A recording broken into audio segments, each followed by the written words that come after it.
Gangguan bahasa ekspresi itu kalau dia senang, dia nggak tahu harus seperti apa. Kalau dia marah, dia nggak tahu harus seperti apa. Jadi orang bisa salah kaprah. Pagi-paginya dia beriman, malamnya kufur. Oh, iya. Malamnya kufur, paginya beriman. Saya takut itu saya gitu. Apa yang diperjuangin ya sekarang gitu, menghibur orang, tapi kita sendiri juga sebenarnya nggak nikmat ngejalaninnya, hancur gitu.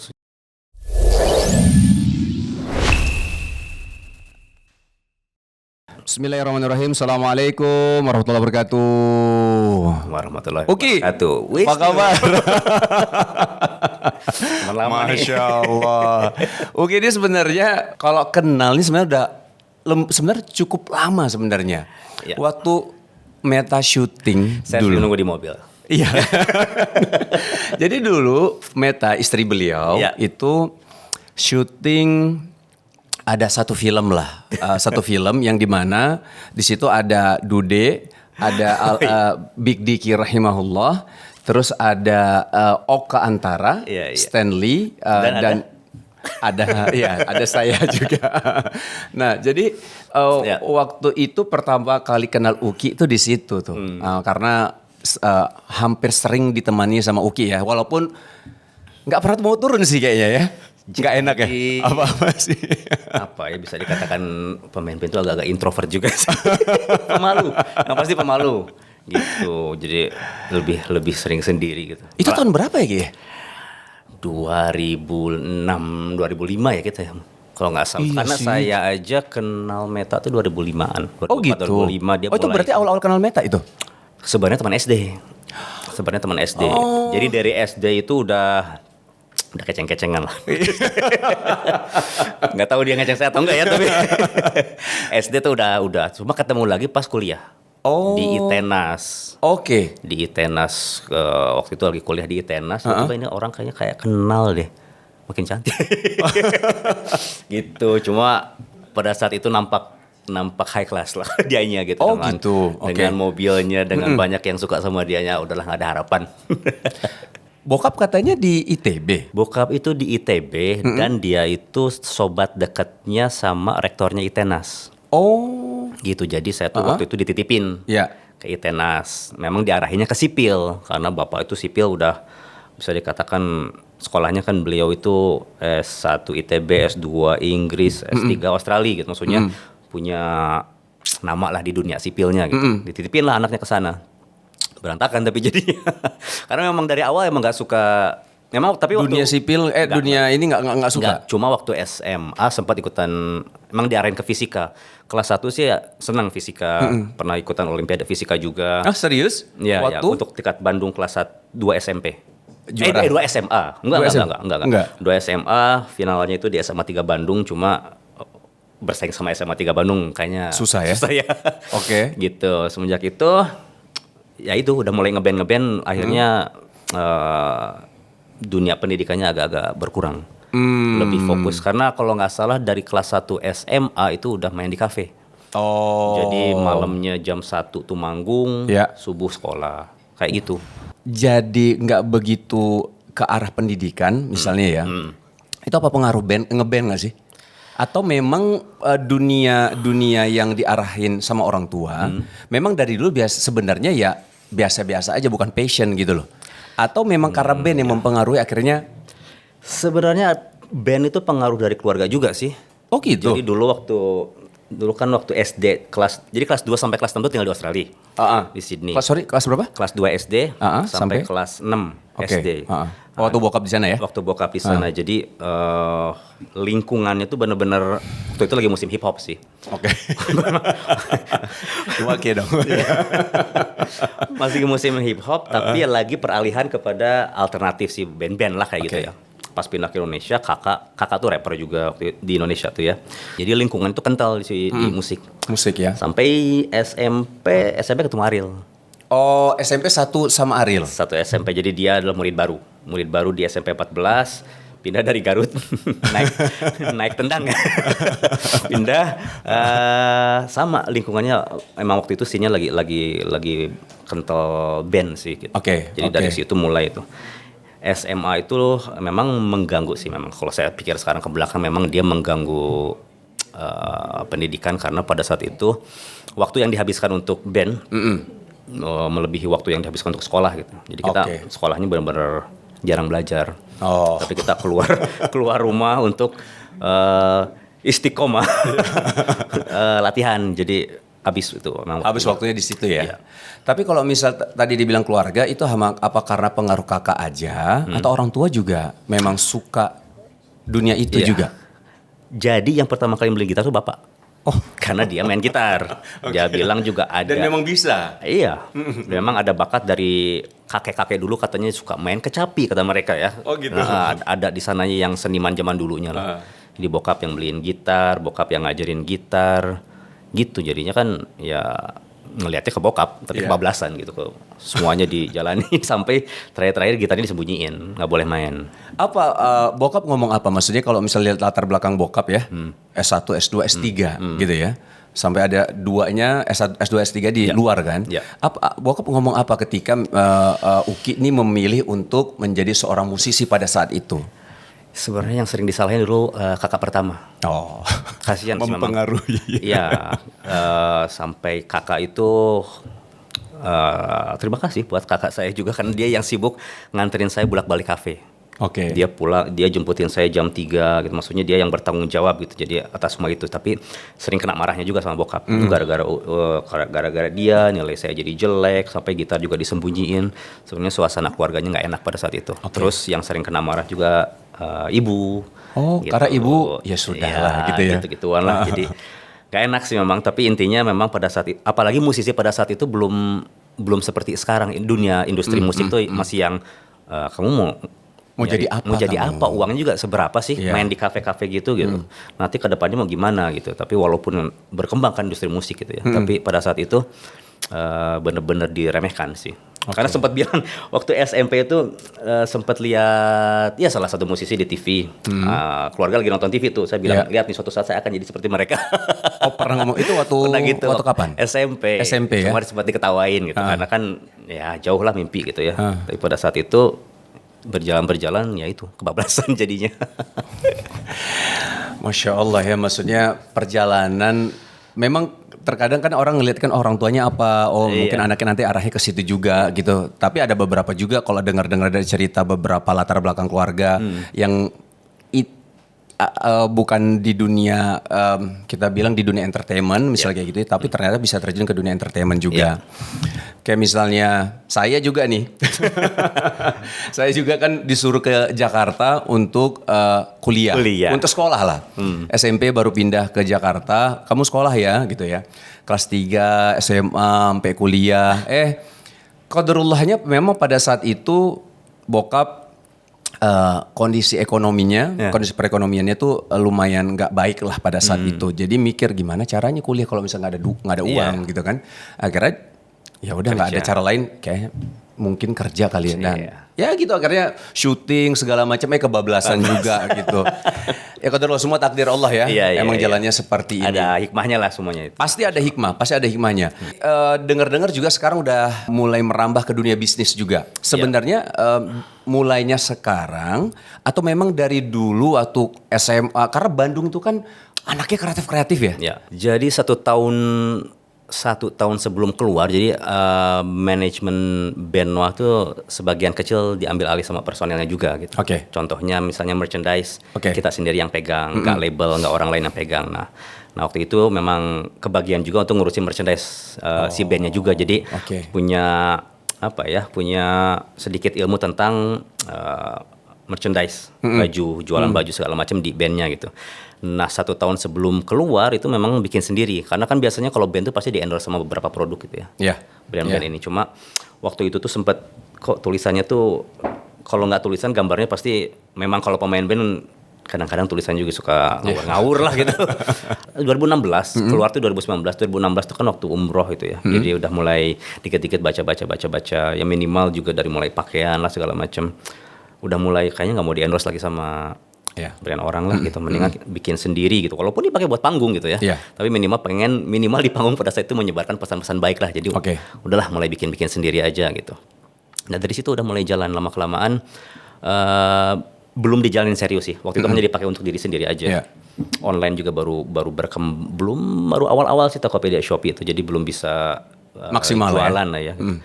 Memang setelah keluar baru mikir sama istri sih, saya mau kerja apa ya untuk Oke. keluar itu. Atau memutuskan ya untuk Kata keluar. istri, Oke. istri bilang itu bajunya seriusin aja, kenapa nggak diterusin? Kan udah ada pengalaman gini. Oh iya, cobalah diseriusin gitu. Tahun pertama memang masih berantakan sendirian gitu. Alhamdulillah setelah tahun ketiga sih ya, 1, 2, 3 mempelajari segala macam, mulai desain sendiri juga. Alhamdulillah, insya Allah hidup di sana sih. Masya Allah. Apa nama brandnya? MK. MK. Singkatan dari apa MK? Everyone must know Allah. Everyone must know Allah. Iya. MK itu jadi singkatan dari yang Everyone Iya, must know Allah, iya. gitu ya? Iya. Apa aja produk ininya? Baju, kemeja atau Enggak, lebih ke kaos kalau sekarang. kaos saja? Kaos, celana, hoodie, jadi sebenarnya streetwear. Streetwear, oke. Jadi mengurangi juga kayak koko, kan sebenarnya udah banyak kalau kita. Karena banyak ya, oke. Jadi kita coba untuk bikin yang untuk sehari-hari. Fokusnya sekarang di sana aja. Ada ngebantuin juga Meta juga lagi bikin produk juga. Produk juga ya? Kianan, ya, jadi lagi ngebantu juga. Apa produknya? Kianan dia abaya. Oh, abaya. Gitu. Baru Ngobrol aja sama Shiren. ya. Iya, ngobrol aja sama Shiren, nanti siapa tahu apa yang bisa dibantu. Iya benar. Kemarin kita sempat datang ke acara launching yang di mana? PIM. Ya. Oh, Sempat di sana kok. di mana kok nggak ngelihat Nggak kita? ketemu. Ketemu. Karena di bawah jaga anak 2. Oh, Anak 1 tuh kan ribut tuh. 1. nanti datang aja, nanti bisa ngobrol-ngobrol apa yang mudah-mudahan bisa sharing-sharing sedikit Siap, lah ya. insyaallah. Oke, masya Allah ya, maksudnya yang penting halal Ki ya. Bismillah. Insyaallah, ya, Karena juga bahasanya nih gini waktu waktu mulai berikhtiar, teman-teman sampai bilang, "Nu apa-apa lo dagangin semua," digituin anak. Cuman ya Bismillah, yang penting halal Yang kan. penting halal, iya. Saya sampai bilang kayak gitu, yang penting halal kan, gak ada salahnya. Iya, Akhirnya sampai di titik mereka juga akhirnya sadar bahwa memang kita itu di dunia entertainment itu tidak hanya mengandalkan kita di dunia entertainment saja gitu. Jadi Iya. ada mungkin bahasanya tuh mungkin revenue stream di titik-titik yang lain gitu. Nah, Betul. saya waktu itu mulai cobanya sebenarnya waktu ketika mulai masih syuting tuh, masih syuting. Dulu pertama kali buka nama usaha restoran sushi. Kayak Yang di Kemang. Iya, Kemang, Kebayoran gitu. Iya, saya sempat kesana. Sempat ngobrol. Karena kan sebenarnya luar lingkupnya lingkup Meta juga gitu. Betul, Jadi tahu kita yang itu ke sana itu. Jadi ada yang namanya itulah Iya, ya. gitulah ya. Dulu. Tahu. Jadi, buka sushi gitu ya. Kita buka sampai alhamdulillah. Dan itu rame di zamannya itu. Alhamdulillah Allah izinkan, Allah tolong lah kita Iya, bisa sampai buka 9 cabang Iya, waktu itu. iya, Nah, tahu. itu awal-awal pengen tertarik dunia bisnis tuh pada saat itu tuh. Akhirnya udah mulai belajar ya kalau ya kita bilang belajar di dunia bisnisnya kan ada sekolahnya. Iya. Nah, sekolahnya juga lumayan banyak juga artinya nggak berhasil ya atau rugi itu banyak juga gitu. Cuman alhamdulillah dari situ jadi dapat pembelajaran banyak, Iya, betul. kita dapat hikmahnya juga gitu kan. Allah kasih kita pelajaran Iya, betul. dari setiap perjalanan hidup kita. Kalau misal kata para ustadz ya, itu bagaimana kita bisa pintar-pintar mengambil hikmah di setiap betul. kehidupan yang kita jalani gitu ya. betul. Sekarang anak ada 3, alhamdulillah. anak ketiga. Beberapa kali ngobrol-ngobrol dengan beberapa pakar parenting. Ya. Waktu itu ketemu sama satu ustadz nih. Ustadznya bilang gini, Mas Wisnu, kalau didik anak itu sebenarnya kita tuh lomba sabar-sabaran sama Iya, anak gitu. Maksudnya Ustadz, iya. Antum sekarang dapat teori nih. Teori parenting. Terus ketika didik anak kira-kira antum bisa sabar terus nggak? Susah sih Ustadz, gitu kan. Susah sih Ustadz. Nah, makanya sebenarnya antum tuh lomba sabar-sabaran. Kalau nggak anak antum yang sabar, orang tuanya yang sabar. Saya ini kan tipe yang lumayan didiknya tuh kayak orang tua dulu lah.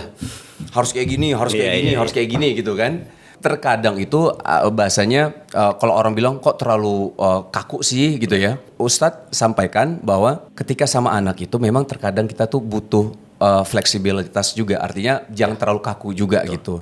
Nah, kalau Uki sendiri sama keluarga gimana nih Ki? Ya. Didik anaknya memang serahkan ke Meta aja atau memang Uki ikut berperan juga atau memang ada komunikasi kita mau didiknya ke arah sini, visinya seperti ini gitu. Dan kita sebagai laki-laki kan suami kita cari nafkah segala macam, kita tinggalkan istri, berarti kan tanggung jawab di istri gitu. Atau gimana Gi? Ininya. Memang berat ya. Jadi orang tua saya akuin di zaman Tanggung sekarang jawab. gitu. Apalagi qadarullah Allah kasih anak kedua saya juga anaknya kan disleksia. Disleksia itu Yang kedua ya? yang kedua. Gimana tuh? Disleksia itu yang pertama lafalnya itu nggak jelas. Oke. Yang kedua itu suka ketuker. Jadi kadang-kadang kalau ngomong misalnya mau mobil, dianya bilangnya boil, sering ketukar. Jadi sekarang sama terapi perilaku, terapi bicara. Jadi Ini umurnya berapa Ki? umurnya Yang 5 tahun. Oh 5 tahun. 5 tahun gitu. Alhamdulillah itu juga menjadi ujian untuk kesabaran karena dia tidak ada gangguan bahasa ekspresi. Jadi gangguan bahasa ekspresi itu kalau dia senang dia nggak tahu harus seperti apa, kalau dia marah dia nggak tahu harus seperti apa. Jadi orang bisa salah kaprah ketika dia senang dia teriak-teriak di depan muka orang, di depan orang gitu.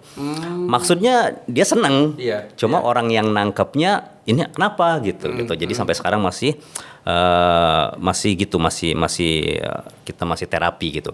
Nah benar itu salah satu terapi yang buat saya kerasa banget agak mau dibilang berat tapi memang susah ngedidik yang kayak gitu ya. Apalagi anak pertama kadang-kadang juga kan nggak tahu ini kenapa, anak ini kenapa, terus hubungan jadi nggak baik. Jadi memang nggak bisa sendiri istri aja dan nggak bisa suami aja sih. Kalau menurut saya memang dua-duanya kerjasama dan memang ketika terapi dengan salah satu dokter di Bandung itu memang kuncinya juga banyak zaman sekarang tuh memang anak-anak bermasalah di gadget.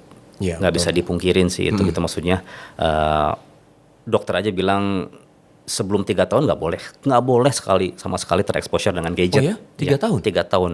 Harusnya nggak boleh katanya. Di bawah 3 tahun maksudnya? Di bawah 3 tahun tuh nggak boleh gitu. Tapi kadang-kadang kan ya bapak Kita kerja, mau cari simple, ibu kerja mau nyari simple aja gitu. Karena pernah lihat juga kenapa anak itu suka sama gadget karena gadget itu responsif. Sedangkan orang tua zaman sekarang nggak responsif. Tidak responsif. Gitu. Jadi datar aja. Iya. Iya doang. Iya.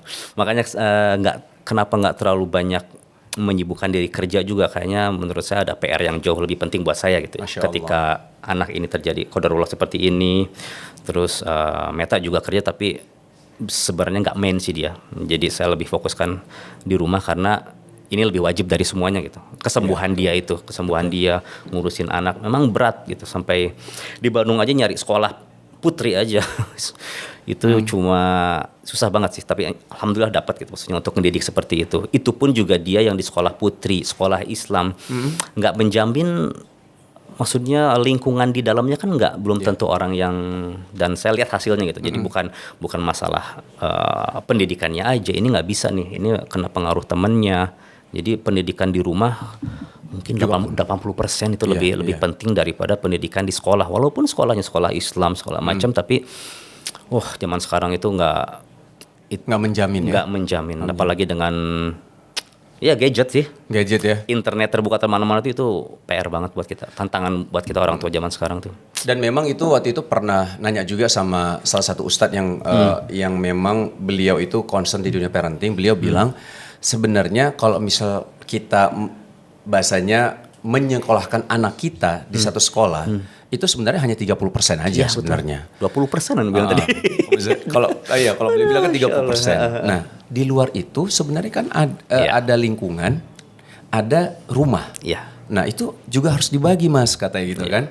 Nah, poinnya yang saya tangkap pada saat itu ya adalah bahwa jangan hanya terkesan kita menyekolahkan anak di satu tempat, jadi seperti menitip anak kita ke situ gitu. Bahkan sekarang ada beberapa sekolah yang bilang kalau Anda hanya taruh anak Anda di sini hanya untuk sebagai penitipan, nggak bisa. Anda mendingan jangan taruh anak Anda di sini karena kami bukan tempat penitipan, tapi kami adalah mitra Anda untuk mendidik dan membentuk karakter anak Anda gitu.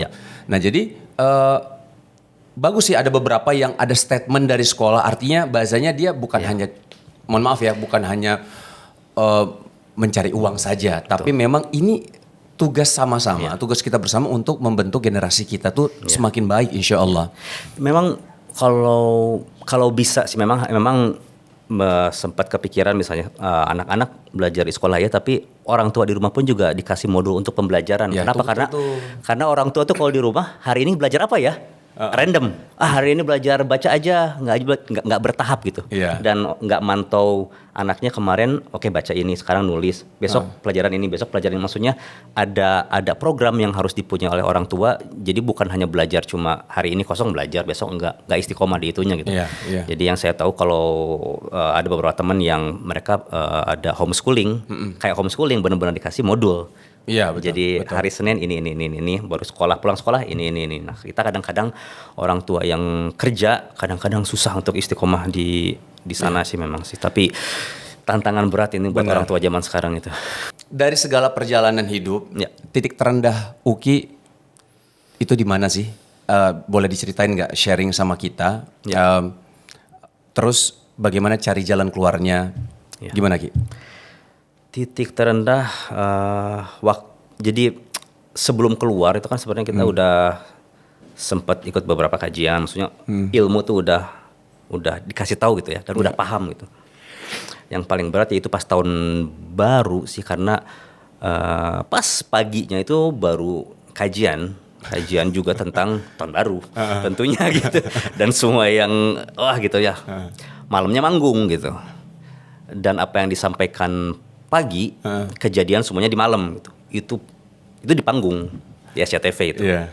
Di depan mata gitu kelihatan semuanya gitu. Waduh, itu benar-benar yang sebenarnya kalau orang nyangka keluarnya itu waktu pulang dari Jember gitu ya. Iya. Tapi kalau secara sayanya sendiri, karena kan semenjak tahun baru juga emang nggak manggung-manggung. Itu keluar itu sebenarnya di panggung gitu, di sininya tuh udah keluarin, ini udah nggak bener apa yang disampaikan pagi, malam kejadian gitu. Karena ada, kalau nggak salah ada yang apa sih, ana lupa itu hadis atau Quran yang bilang pagi-paginya dia beriman, malamnya kufur, malamnya kufur, paginya beriman. Itu benar-benar tadi pagi saya baru takut malam.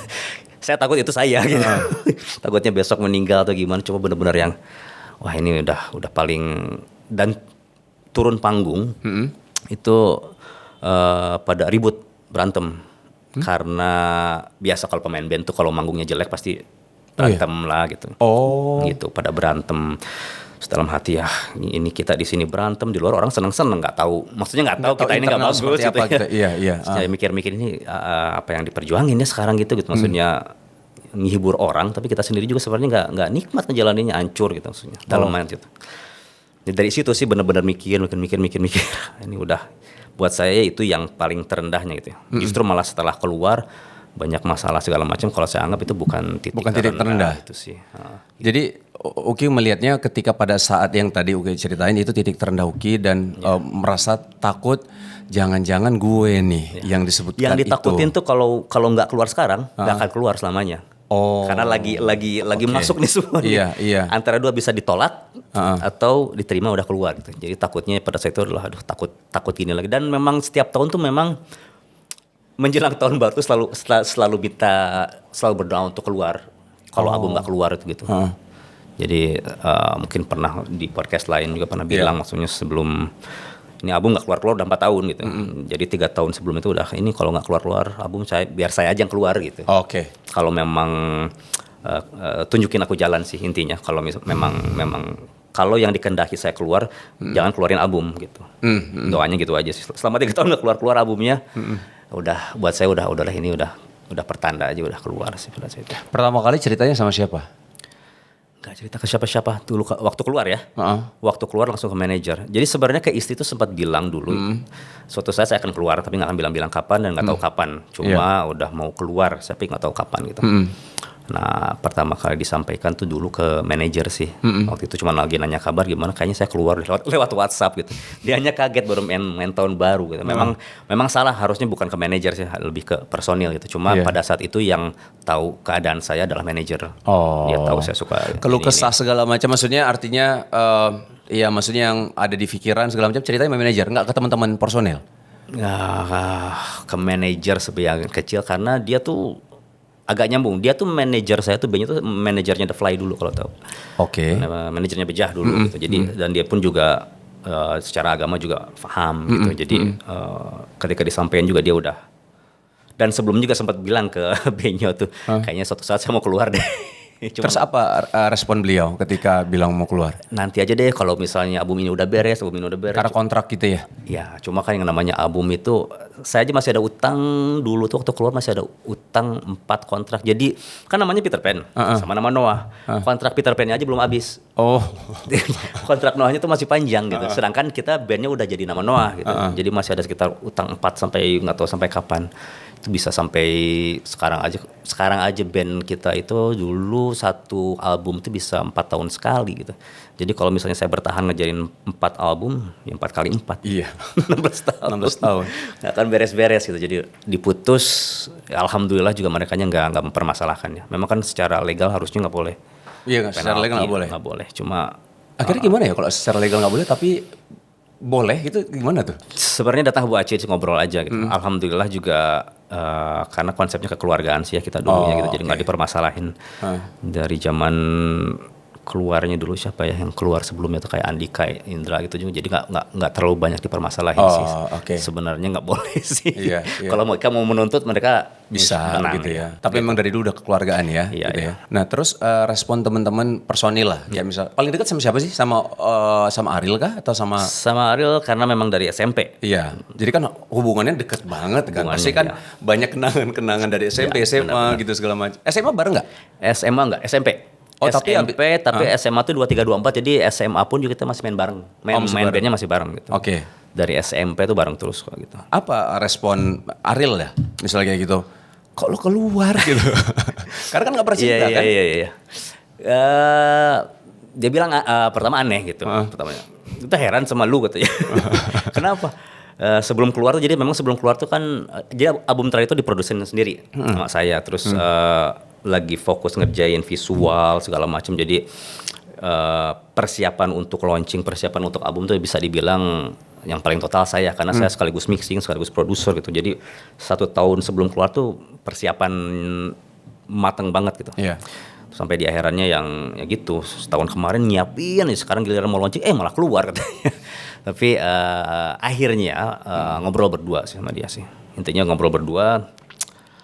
Alhamdulillah dia nerima dan memang satu hal yang nempel di saya tuh dia tuh sempat bilang apapun ilmu yang kamu sedang cari, nanti kalau sudah dapat kasih tahu saya. Oh, Masya Allah. Insya Allah. Udah pelukan terus kita udah bubar gitu.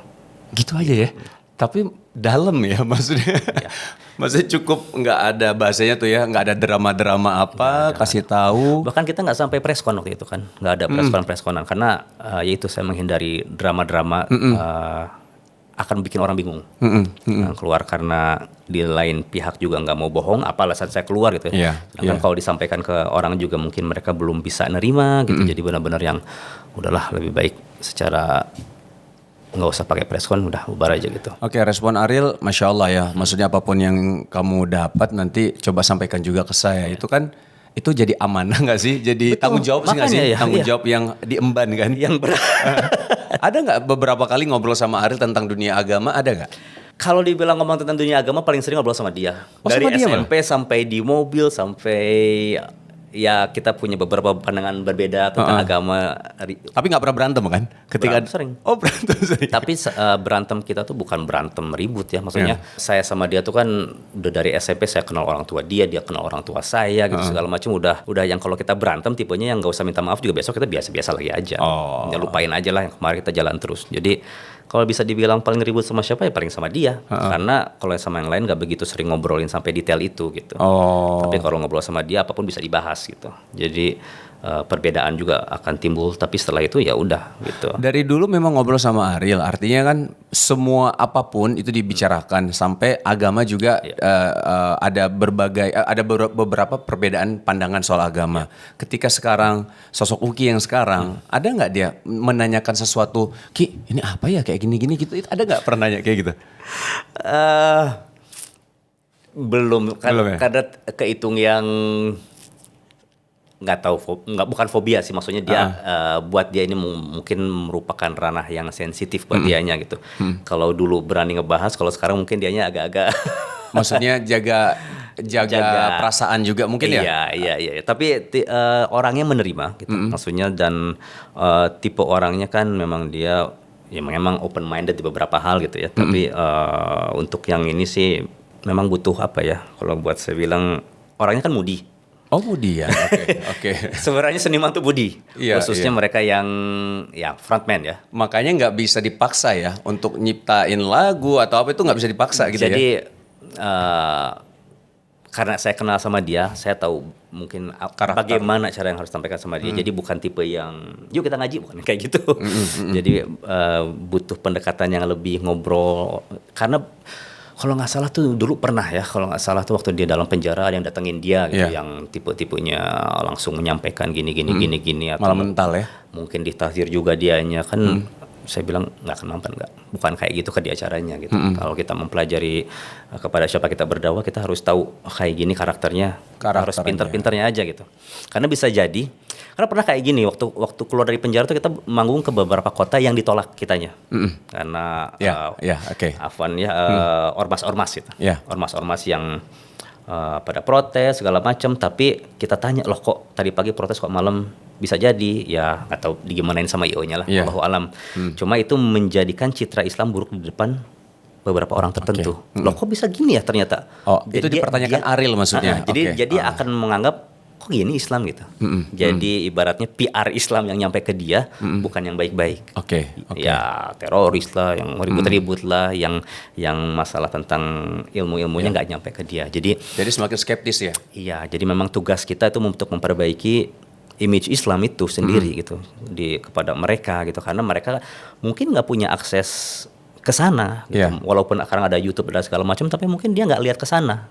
Jadi ya itulah tugas saya juga dan Mas Wisnu juga. Masya Allah. Pada teman-teman semua. Oh, itu kan teman-teman personil ya. Ya, Sama Meta gimana? Meta. Ada nggak yang kaget? Memang memang bahasanya udah pernah mukadimah lah ya Iya, sama iya. Meta bahwa saya akan keluar tapi nggak tahu dan jangan tanya kapan Iya. saya keluar gitu. Tapi akhirnya memutuskan kan diem-diem aja juga Iya. gitu. Akhirnya waktu Meta tahu gimana Meta perasaannya? Meta itu justru yang pertama kali ngajakin ngaji ya. Bahkan dia yang ngasih linknya nih, dengerin Ustadz Subhan, dengerin Ustadz Riza pada saat itu. Dia ngasih link-linknya gitu. Ya terus coba dipelajarin. Tapi pas keluar memang nggak bilang ke dia, jadi pulang-pulang itu udah bilang udah saya keluar, nggak nanya-nanya dulu gitu. Dia langsung seriusan, dia masih belum nerima, masih belum yang nggak ada kayak belum gitu. Tapi setelah pernyataan resmi keluar baru dia nangis. Dia nangis itu mungkin lebih bukan keluarnya saya, tapi istri-istrinya personal juga keluarganya Dekat. dia. Iya, Dekat banget. dekat, ya. Bu Acehnya keluar itu udah kayak suatu keluarga Keluarga, besar banget yang buat saya juga sebenarnya lebih sedih ke Iya. perpisahan dengan kekeluargaannya itu, bukan manggungnya gitu. Dan Iya. kita itu pemain band kalau udah di atas panggung udah, dan saya sama teman-teman akhir-akhir itu tuh ketemu cuma di atas panggung aja. Karena emang saat itu ya. bukan hubungannya jadi jauh, memang perjalanan band tuh kayak gitu, ketika jomblo semuanya masih berkumpul, udah pada punya keluarga, pada masing-masing ketemunya di atas panggung. Kalau dulu masih sering misalnya kayak kita jalan bareng-bareng. Jadi memang benar-benar ketemu di atas panggung juga gitu. Ada hal-hal yang kehilangan sih dan yang dikangen tuh itunya, kekeluargaannya gitu. Karena kalau udah panggungnya udah enak juga sih, tiap hari gitu-gitu aja terus rutin gitu ya. Monoton Monoton, pada akhirnya monoton. Ya. Oke, itu Meta. Terus kakak kan yang pertama kali mempengaruhi bahasanya dunia ini gitu ya. Iya. Itu gimana pandangan kakak waktu itu? Kakak dan keluarga semuanya lebih memilih diam karena bingung. Baru taunya akhir-akhir ini gitu. Maksudnya orang tua bilang ke Meta, kenapa Uki nggak dicegah? Kenapa gitu-gitunya gitu loh. Semuanya pada kaget. Alhamdulillah kakak aku yang pertama itu beberapa bulan setelah keluar sempat bilang, ya apapun yang kamu lakuin saya support lah gitu. Support, ya. Mau keluar mau enggak saya support, kalau butuh bantuan apa-apa. Alhamdulillah semuanya baik-baik sih keluarga, walaupun kaget pertamanya, ini ada apa ini? Ini aliran apa ini? Awalnya kaget sih, semuanya kaget gitu. Cuma alhamdulillah butuh waktu sih buat mereka juga gitu. Butuh waktu ya. Ya. Memang pendekatan ke keluarga tuh kalau menurut saya sih yang paling berat sih. Kalau saya ya, nggak tahu kalau Uki gimana. Karena kalau ke teman-teman cenderung bahasanya gini, orang mau ngomong apa ya udah terserah lah gitu ya. Iya, Tapi iya. kalau keluarga tuh kan kadang-kadang, aduh nih, Iya. papa ngomong kayak gini, mama diem-diem aja tapi ceritanya sama bude, misalnya gitu kan. Iya nggak sih? Kayak Itu kepikiran. iya jadi Iya nggak sih? jadi kadang-kadang keluarga gitu kalau di depan kitanya mereka nggak berani ngomong langsung gitu, tapi lewat kadang-kadang itu lebih sakit buat kitanya kan. Kok nggak ngomong langsung? Iya, Tapi betul. pada saat itu yang saya pegang adalah ibu dulu yang pertama. Gimana pendapat mama gini. Maksudnya bukan mau menyombongkan diri, mama lebih suka Uki yang sekarang atau yang dulu di band gitu. Bandingin aja gitu maksudnya. Iya, iya. Alhamdulillah lebih suka yang ini, dan alhamdulillah dari mama pun juga jadinya ngebela saya di depan yang lainnya, Yang gitu. lainnya, Biar oke. mama yang beresin urusannya gitu. Oke. Tapi pada saat itu semua memang agak-agak kaget, dan yang pertama kali dipegang ibu aja dulu deh. Kalau ibu udah ridho insya Allah. Masya gitu. Allah. Ya. Perasaan ayah gimana? Ayah juga kan bahasanya udah dulu di dunia pendidikan, beda jalur nih. Terus sekarang udah alhamdulillah udah sukses di sini. Akhirnya keluar lagi. Ayah itu kan Iya. apalagi anak laki ya, nggak tahu Iya. ya. Pasti mungkin ada yang Betul. gimana sama ayah? Sebisa mungkin dijaga hubungan dengan bapak ya, tapi saya tahu bahwa nggak bisa dipungkiri keluarga saya pun yang dulu juga bukan keluarga yang punya latar belakang agama. Itu maksudnya kita bukan tipe keluarga yang datang ke kajian, belajar ilmu agama. Di zaman kita kecil juga yang kita tahu kita cuma nonton Zainul MZ udah beres, gitu ya. Kita tahunya cuma gitu, dan itu pun juga nggak sering gitu. Jadi agak kaget pasti gitu, karena buat orang tua yang hidup zaman Orde Baru, ini kan suatu hal yang baru gitu, nggak boleh ini, ada ini gitu. Jadi tantangan sih memang kalau untuk ke ayah agak berat memang ngejelasinnya, karena kita kan nggak boleh berdebat juga sama mereka, gitu ya, nggak boleh. Jadi sebagaimana yang disarankan oleh teman-teman gitu, ya udahlah antum dakwah sama akhlak aja gitu, karena memang susah kalau untuk tiba-tiba kita frontal, sedangkan kita juga nggak ada ilmunya juga untuk berdakwah ke mereka. Tapi alhamdulillah menerima, cuma memang masih banyak bertanya, dan ya kita layanin aja gitu, dengan cara yang baik. Keluarga juga yang belum ngerti juga kita coba layanin dengan cara yang baik. Kita bersabar-sabar aja gitu, kalaupun diejek, dihina, diapa-apain, ya bagian dari dakwah kan itu kan, kalau kita diejek-ejek gitu. Tapi kalau untuk netizen itu oke udah nganggapnya udah lah ya udah. Atau ada beberapa yang masuk ke hati, artinya Iya. kayak baper juga ketika waduh nih udah arahnya bener-bener dalam banget sih nyerangnya, bahasanya gitu ya. Iya. Ada nggak sampai kayak gitu Ki? Bener-bener aduh. Sebenarnya waktu zaman 2010 itu zamannya Ariel di penjara itu kita dicaci makinya juga lebih dari lebih parah malah lebih ya? parah dong. Lebih parah, iya. Penjara gara-gara ini, wah nggak akan jauh lah, personelnya lainnya juga pasti akan kayak gitu gitu. Keluarga juga pasti Kenal tuh. semua ya. Jadi pas yang sekarang ini kejadian kayak gitu, alhamdulillah kalau nyampe ke hati sih enggak ya. Enggak ya.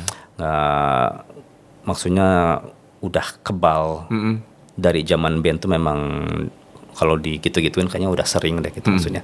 Tapi kalau yang sekarang enggak, alhamdulillah enggak sih, kalau masuk ke hati, malah jarang.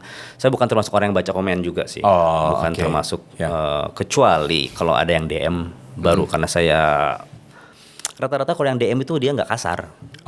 Dia menanyakan baik-baik gitu. Tapi ya itu dilayani nggak sama Uki? Maksudnya jawab. kalau yang di DM dulu sempat. Jadi kita lihat aja gitu. Maksudnya dia kadang-kadang kan kita lihat dari bahasanya juga. Ini orang kita berhusnuzon niatnya apa. Tapi kalau dari awal udah dasar lu gitu ya udah pasti dibalesin lah. Tapi kalau yang bertanya jujur, alhamdulillah ada beberapa yang iya ngerti sekarang itu. Tapi kalau yang di komen pernah denger Ustadz sih bilang katanya, kalau yang di komen itu kan ada, maaf ya, kalau ada satu orang yang bodoh berkomen dengan komen yang kita tahu itu komen yang nggak usah dibalas lah. Kalau dibalas ya berarti jadi dua orang yang bodoh, katanya, kamu dan dia berdebat. Udah tinggalin aja katanya. Sebisa mungkin sih selalu meninggalkan perdebatan di dalam komen itu, karena akhirnya ke bawah gitu. Kita niatnya awalnya baik gitu ya, menyampaikan, tapi lama-lama emosi. Dan ke bawah yang lain-lain juga. Iya, yang pun rame, terus ini pekerjaan rumah nggak diselesaiin. Hal-hal hanya yang ngurus ini aja hanya jadi ngurusin ini gitu. Jadi udahlah yang ini udah dulu lah. Ada yang lebih wajib yang saya harus fokus di sini gitu. Katanya aja sih. Ngerasain beda nggak sih jalanin hidup atau apa gitu? Iya. Kalau dulu ya ibaratnya ke zaman di band itu, kalau kita punya masalah kita coba untuk selesaiin semua sendiri dengan dengan keterbatasan kemampuan kita lah ya. Kita mau curhat ke siapa gitu. Kalau di band itu kan gengsi juga gitu. Sekarang tuh alhamdulillah sekarang kalau ada masalah, ada apa-apa, kita bisa nanya solusinya ke Ustadz dari sudut pandang agama seperti apa. Jadi memang lebih banyak ditenangin sih. Iya. Terus kalau kita di tengah jalan nggak tahu harus gimana, kita setiap kali ketemu kita minta nasihat, apa yang harus dilakuin sekarang harus gimana, alhamdulillah akses itunya alhamdulillah lebih terarah aja sih kalau sekarang sih. Kalau dulu kan memang kita main band nggak tahu mau sampai kapan, mau gini-gini terus juga sebenarnya kita mengulangi tahun-tahun yang kemarin, tinggal diulang-ulang aja terus bikin album, polanya gitu tanpa ini tujuannya mau dibawa kemana ya hidup saya ini gitu. Sama memang kalau zamannya memang kita kecenderungan kalau udah kerja tuh nggak belajar waktu di band itu kan ya. Yeah. Udah ngambil uang, udah kita jarang untuk belajar gitu. Kalau sekarang tuh benar-benar yang memang hidup untuk belajar, karena ternyata semakin sering ngobrol sama mereka semakin banyak yang kita nggak tahu. Betul. Semakin nampak wah ini saya nggak akan selamat nih kayak gitunya. Jadi lebih punya goal, lebih punya seperti teman juga kan, para ustadz itu yang bisa nasihatin kita. Dan memang yang mungkin sering dulunya nggak pernah tersentuh adalah ketika kita udah dewasa jarang sekali yang nasihatin kita. Kalau zaman dulu di band sih ya gitu ya. Nah, sekarang tuh lebih banyak dinasihatin, diingetin. Jadi dari sudut pandang itunya ternyata wah insya Allah. Artinya lebih jelas lah menjalani hidup, tujuannya apa gitu ya. Jadi ya bismillah, apapun itu kita tahu yang kita tuju yang itu gitu ya. Dan ada tujuan. Betul, ada tujuannya. Dan ketika ada mungkin bahasanya kerikil-kerikil yang ada yang kita lewati itu, insya Allah ada solusi dari jawaban para ustadz, insya Allah ya. Ada beberapa yang bilang kalau misalnya seorang suami ketika mempelajari ilmu agama lebih dalam gitu ya, itu istri akan bahagia juga gitu. Karena bagaimanapun salah satu hal yang dilakukan seorang suami adalah bertanggung jawab menjadi seorang imam, seorang suami. Dan dia harus membahagiakan istrinya dengan cara yang syar'i gitu ya. Nah, tapi ada juga yang namanya kendala-kendala di dalam rumah tangga. Nemuin nggak sih? Banget. Cerita awal-awal ya, maksudnya awal-awalnya memang kalau awal-awal hijrah kita tuh bener-bener semangat belajar, menyampaikan apa yang kita pelajari, tapi sebenarnya kadang-kadang kita nggak punya namanya wisdom. Saya punya saudara gitu waktu dan dia sekarang udah lulusan Mekah gitu ya. Dia kesana waktu dia nikah umur 18, pokoknya di awal-awal tuh dia udah senang banget sama agama Islam gitu. 18 tahun menikah gitu. Sempat lama di Bogor segala macam. Dia juga sempat ke rumah gitu. Memang dia ngegas gitu tuh. Cuma sampai bilang ini nggak boleh lah. Sekarang kita kontak lagi, dianya minta maaf ya dulu kalau saya ini kurang bijak dalam menyampaikan gini. Tahun sih. Udah lama belajar di sana. Nah, kadang-kadang kita juga gitu ketika, dan saya ngalamin ketika banyak belajar, saya pengen istri gini, anak gini. Sampai ada omongan satu yang saya lebih suka kamu yang dulu gitu. Sekarang ini kamu banyak belajar kok, tapi gini nyampeinnya gitu. Kadang-kadang kita nggak tahu cara menyampaikan dengan hikmah, dengan baik, dengan menyayangi. Yang penting pengen itu orang berubah aja gitu. Awal-awal tuh itu benar-benar kesentuh gitu, benar-benar kesentuh bahwa kadang-kadang kita belajar tapi nggak belajar adab gitu ya, cara menyampaikannya juga. Jadi wah ini sentilan banget gitu buat kitanya gitu. Jadi bukan hanya kita belajar aja gitu, tapi cara menyampaikan ke istri, cara menyampaikan ke anak itu bisa jadi nggak tertanam, malah mereka nggak suka gitu. Nah itulah dari situ mulai belajar lagi. Oh iya ya, berarti apalagi banyak sekali kalau kita dengar dari para akhwat ya, saya emang nggak suka sama yang ustadz ini karena nyampeinnya nggak enak gitu. Maksudnya mereka kan masih piki-piki gitu ya kalau perempuan itu, walaupun yang disampaikan benar, tapi ada ya sebagian mereka yang saya emang cocoknya sama yang ini. Kalau kita laki-laki selama yang benar ya udah kita ambil gitu. Tapi ternyata perempuan kayak gitu. Dan sama anak yang perempuan juga gitu. Saya ingat dulu bisa dekat banget gitu sama mereka, tapi kadang-kadang kita selalu sibuk. Oke, mau menuntut ilmu tapi nyampein ke mereka juga, wah masih banyak yang harus kita pelajari dalam sudut wisdomnya itu. Cara menyampaikan ilmu ke mereka supaya diem dan tertanam di situ. Nggak cuma kalau ada bapak, oke nggak boleh main ini, nggak boleh main itu, tapi nggak bapak nggak ada, balik di lagi. Belakang main gitu loh. Nah yang kayak gitu, jadi ya gitulah, memang kendala itu ada gitu. Dan tantangan buat kita para suami dan bapak-bapak juga ternyata bukan masalah kita berapa banyak kita ikut kajiannya aja, tapi kadang-kadang dari eksekusinya gimana? Iya, eksekusi secara adabnya kita kayak gimana itu, wah iya harus lebih bersabar dan Masya Allah belajar. Teori kita jadi tahu, artinya teori ketika ikut kajian gitu ya, ilmu parentingnya dapat. Tapi ketika eksekusi memang berat juga ya.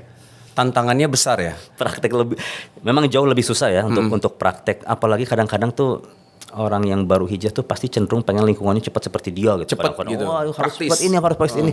Sedangkan kalau dipikir-pikir saya aja butuh 3 sampai 4 tahun untuk dikasih tahu terus-terus untuk bisa keluar dari band gitu ya. Jadi kadang-kadang kita nggak bisa mengharapkan keluarga, walaupun kita udah misalnya keluar, kita udah ngaji, tapi kadang-kadang harus ada kebijakan tadi terhadap istri sama anak gitu, nggak bisa dalam sekejap mereka berubah gitu.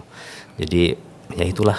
Saya tuh pernah waktu sama Shiren ya, di kondisi yang tadi Uki sampaikan bahwa pengennya cepet-cepet gitu ya. Ini nggak boleh, itu nggak boleh segala macam gitu-gitu kan.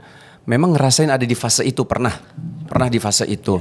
Sampai sama juga dibilang, aku tuh nggak nikahin orang yang kayak yang aku dulu nikahin. Sama gak sih? Netron dasar. Sama dua-duanya. Bener loh, kayak gitu loh. Aku tuh nggak nikahin orang yang aku dulu nikahin loh, gitu kan. Sampai akhirnya nyadar, dan akhirnya nanya lagi sama Ustadz. Ustadz, istri Anda ngomong kayak gini Ustadz gitu. Ya antum memang antum yang salah gitu.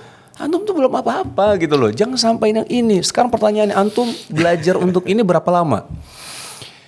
Bertahun-tahun sih Ustadz gitu kan. Ya udah, masa itu bertahun-tahun dan antum yang pelajari punya niat loh untuk belajar. Ini yang orang belum punya niat untuk belajar, antum paksakan untuk berubah. Betul. Gimana gitu loh. Dan itu benar-benar kena loh.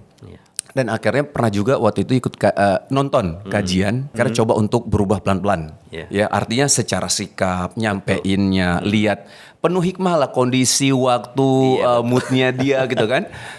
Terus nonton lagi kajian Ustadz Syafiq. Waktu nonton kajian Ustadz Syafiq tentang andaikan aku tak menikah dengannya, kalau nggak salah. Kalau bukunya itu kalau nggak salah. Itu buku ya, tapi kan ada kajiannya disampaikan gitu. Nah itu juga Masya Allah banget. Dulu Anda tuh berpikiran yang penting cari nafkah, kasih nafkah buat istri, keluarga, tanggung jawab kita selesai, udah gitu kan. Ternyata ada bagian-bagian detail yang kelompat gitu loh, yang keskip. Romantis sama istri. Iya. Iya. Terus apa namanya? Apa bahasanya saling romantis, bercanda sama istri, nggak usah kaku-kaku banget. Jadilah kadang-kadang jadi anak kecil ketika sama istri gitu kan. Dan itu saya tuh bener-bener akhirnya pada habis nonton kajian, naik ke atas, waktu itu istri lagi di lantai 2, naik ke atas, ketemu sama Shiren, nggak tahu kenapa tiba-tiba nangis. Nangis dan langsung spontan minta maaf. Sayang maafin aku ya. Kenapa? Loh, kamu kenapa nangis? Kenapa lagi? Kamu kenapa nangis? Tunggu ada kamera di mana nih gitu. Emang sinetron. Jadi, loh, kamu kenapa sayang gitu? Enggak, aku akhirnya sampaikan aku nonton kajian Ustadz Syafiq bla bla bla segala macam. Dan ternyata aku salah selama ini.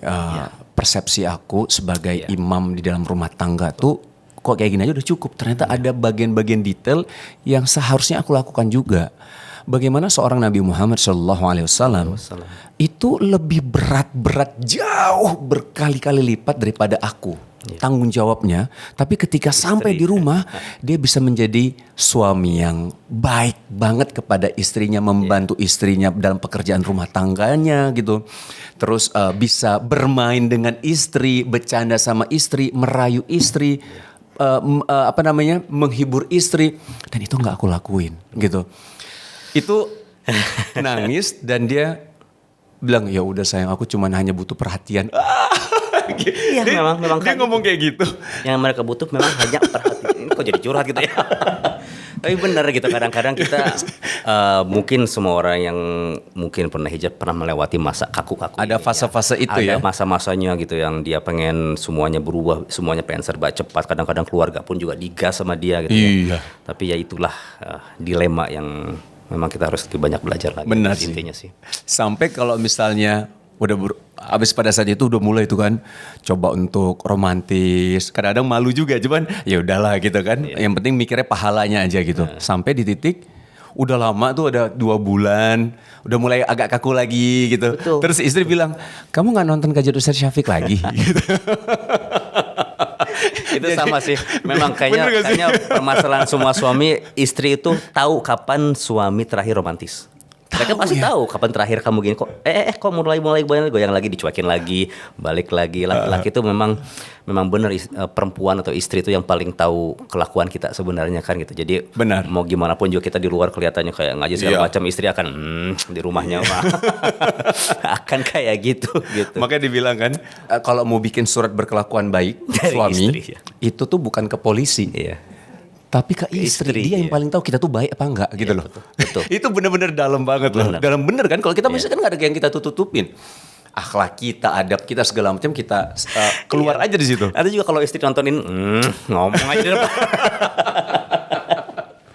Aduh ya Allah, emang ini ya luar biasa sih ya kalau misalnya kalau Shiren tuh suka gini. Kamu sayang aku nggak? Loh, anak kita udah 3 loh yang gitu. Anak kita udah 3. Kamu masih nanyakan aku sayang kamu apa enggak? Iya aku pengen tahu. Yang apa yang aku lakuin semua ini bukan sayang emangnya? Iya aku pengen tahu. Iya. Secara nggak langsung pasti kayak gitu sih. Ada gitu nggak? Pernah gitu nggak? Ada kayak gitu. Karena dia akan menilai, oke lah kalaupun nggak pakai dengan kata-kata, tapi dengan sikap dong, gitu. Iya. Dengan sikapnya. Memang saya nggak butuh kamu mengatakan saya sayang kamu, tapi dari sikap aja saya bisa tahu kalau kamu sayang sama saya. Walaupun kita sebenarnya laki-laki beda ya. Iya. Ya memang kita ini berjuang buat kalian semua. Iya. Tapi wanita tuh butuh tahu gitu, Butuh diucapkan, butuh sampaikan Iya. pakai bunga segala macam gitu Wok ya. Dan memang hal-hal seperti ini tuh bukan hal-hal yang diajarkan dari orang tua ke anak. Jadi memang ternyata pentingnya buat sekarang saya punya anak perempuan, memang harus dikasih pendidikan ke anak saya yang perempuan. Nanti kalau suami itu harus gini, kamu pun ke suami harus gimana dari sekarang gitu. Jangan sampai mereka menikah tapi mereka nggak tahu ilmu. Saya harus ngapain ya? Sikap saya ke suami harus gimana? Betul. Terus mereka nggak tahu kalau suami berbuat itu ada sinyal-sinyal apa gitu ya, nggak harus disampaikan sih memang ilmu itu. Masya Allah. Oke, ada nggak keinginan-keinginan yang belum terwujud sampai saat ini? Banyak Banyak sih ya? kayaknya. Kalau disebutin Panjang ya. panjang sih cuma intinya pengen bisa istiqomah dulu karena amin, ya. target tujuan pertama gimana pun juga adalah akhirat. Jadi apapun jalan menuju ke sana kita coba raih sebaik-baiknya. Itu yang emang sekarang fokusnya lagi di situ aja dulu. Itu sama keluarga, nggak terlalu banyak sibuk. Yang lain-lain bisnis juga sekarang nggak memang dijalanin. Tipenya karena kita ini bisnismen yang per event, jadi ketika nggak tahu ya ini lagi momen-momen ya. Iya, kalau pola pikir saya momennya ini bisa cari uang di 3 bulan, kalau bisa bertahan sampai 6 bulan ya udah 6 bulan ini saya bisa fokus dulu yang lain. Jadi saya bukan tipe orang yang tiap hari kerja. Bukan yang kayak gitu. Sama kayak sebenarnya kayak waktu zaman di band, mungkin karena tertanam di band kayak gitu dulu. Jadi kalau di band itu kan awal-awal karir banyak manggung. Uang kecil. Iya. Nanti kalau udah sukses, manggungnya sekali aja tapi sekali 2 kali itu cukup untuk 6 bulan ke depan. Pemasukannya gitu. Jadi tipenya kita kayak gitu dan itu tertanam sampai sekarang gitu. Walaupun sebenarnya polanya emang gitu ya. Tipenya yang kita jualan 2-3 bulan untuk 6 bulan ke depan udah gitu kita rada santai untuk bisa ngerjain target saya yang lainnya gitu. Masya Allah, gitu. Masya Allah. Oke, ada yang ingin disampaikan lagi nggak buat teman-teman yang mungkin sekarang kita secara general aja artinya yang sekarang lagi jalanin hidup, pernikahan juga, sekarang mungkin udah mulai ngaji juga gitu ya. Kira-kira apa yang Oki ingin sampaikan kepada teman-teman? Mungkin apa yang bisa diambil pelajaran dari hidup saya juga silakan diambil. Ada juga misalnya mungkin kayak kemarin gitu ya, maksudnya kasus yang mungkin saya mengucapkan sesuatu tanpa wisdom, sehingga menimbulkan keributan di mana-mana gitu. Maksudnya saya juga ngambil pelajaran dari situ gitu. Ada mungkin beberapa cara yang mungkin saya nggak ucapkan dengan benar karena memang tadi saya bilang kita lagi di fase ngegas. Jadi saya mohon maaf kalau bikin ribut. Itu tapi ya itulah maksudnya apalagi sekarang ini banyak sekali sosial media yang berdakwah tapi kadang-kadang Allah secara hikmahnya gas sana sih memang Masya Allah ribut di mana-mana sih ya maksudnya. Jadi bukan gimana saya agak menghindari itu karena udah mendingan sibuk diri sama hal-hal yang memperbaiki kita sendiri. Kita fokus di keluarga kita dulu sebelum ke orang. Karena kalau semua orang fokus pada titik awalnya, insya Allah masyarakat akan menjadi masyarakat yang baik kalau semua orang mulai dari rumah, keluarga. ya dari keluarga. Semua mulai dari keluarga, baru masyarakat gitu kan. Yang memang agak ajib tuh sekarang tuh kita di rumah, misalnya di kampung kita tahu apa yang terjadi di Amerika, di sana, dan kita sibuknya di sana gitu. Yang di tetangga kita aja sampai kadang-kadang kita lupakan gitu. Jadi saya juga agak mengurangi media sosial juga sih, itunya dikurangin. Memang kita hidup sekarang di zaman fitnah, Insya Allah. Dan korbannya juga memang anak-anak kita. Betul. Dan anak juga lihat ke orang tuanya sibuk main gadget, anak juga akan main gadget pasti gitu. Jadi ya udah, bukan fokus aja ya. Fokus memperbaiki diri kita sama keluarga kita aja dulu. Udah nggak usah terlalu sibuk. Si ini ada apa istilah di sana, udah dah gitu. Kita sibuk pada kita sendiri aja dulu, karena nggak usah mikirin yang lain dulu deh. Karena yang pertama kali ditanya kitanya, bukan yang lainnya. Jadi ya seperti itu sih kurang lebih sih, bukannya maksud menasihati, cuma ini sebenarnya sekarang untuk ya Uki sendiri juga, buat saya buat juga. saya pribadi gitu. Akhir-akhir ini memang agak menjauh dari lebih menyendiri, ya udah fokus pada diri sendiri dan keluarga, ini yang jauh lebih penting buat saya sekarang. Betul sih. Itu aja sih. Oke, terakhir ya. Iya. Ini tadi sebenarnya Uki udah sampaikan bahwa memang sebenarnya hubungan sama Ariel baik-baik aja. Cuman dibilang ada yang sampai renggang. Cuman sampai ada satu acara yang dimana Uki sama Ariel bareng-bareng podcast bareng bahkan gitu kan. Itu kayaknya baik-baik aja gitu. Iya. Kok bisa ada sampai statement kayak gitu sih, Ki? Padahal kan kalian tuh sahabatan dari SMP loh. Gitu kan. Iya, jadi ya namanya netizen ya, maksudnya kadang-kadang juga kenapa Uki nggak follow Ariel nggak follow Uki, dan memang dari zaman di band juga kita nggak saling follow gitu. Bukan pertemanan kita bukan berdasarkan seperti itu gitu. Dan setiap hari juga ketemu. Jadi nggak tahu sih, maksudnya tipe saya sama dia tuh kan kita kan pertemanannya agak klasik ya. Sebelum adanya Friendster juga kita udah temenan gitu. Yang SMP loh, dari SMP. Iya. Maksudnya apa yang terjadi di media sosial juga nggak ngaruh gitu. Dan waktu saya keluar kita sempat ngobrol, ini preskon nggak? Udah nggak usah preskon. Apa kata orang juga, ya udahlah. Yang penting sih kitanya aman, baik-baik aja kan. Dia termasuk orang yang nggak peduli kata orang, dan saya juga tipe orang yang nggak peduli kata orang. Apapun yang mereka katakan juga karena kita tahu yang sebenarnya gitu. Jadi udahlah gitu, maksudnya nggak, apalagi di zaman netizen juga. Dia sempat nulis lagu tentang netizen. Intinya sih mereka yang berkuar-kuar di netizen itu ya sempat nulis pengecut ada di lagunya dia sih dulu. Intinya sempat dibikin juga, itu mungkin itu artinya itu maksudnya. Iya, karena dia pun juga pernah mengalami itu saat waktu dia di penjara kan, banyak yang dicaci maki. Tapi nggak pernah ada yang bisa berani kontak langsung gitu. Jadi kalau zaman sekarang gitulah ya. Orang itu sosial media tuh lebih berkoar tapi nggak berani menunjukkan dirinya gitu. Jadi buat apa saya tanggapin? Ada fake account ada fake account. Jadi kenapa? Udah kayak kehidupan yang nggak nyata buat saya sih. Jadi udah nggak, kadang-kadang nggak ditanggapin. Mungkin saya lebih menggunakan sosial media hanya untuk bareng sama Reda untuk promosi produk-produk aja. Tapi kalau untuk yang atau hal-hal yang bermanfaat lainnya. Kalau yang lain-lainnya udahlah. Ki, makasih ya. Makasih banyak ya. Mudah-mudahan kita bisa sinergi dalam hal apa, insyaallah. Mudah-mudahan itu semua untuk kebaikan insyaallah ya. Jazakallah khair, barakallahu fiik. Salam untuk Meta dan keluarga semuanya. Salam buat Ciri. Insyaallah. Sampai ketemu teman-teman semua. Assalamualaikum warahmatullahi wabarakatuh. Waalaikumsalam warahmatullahi wabarakatuh.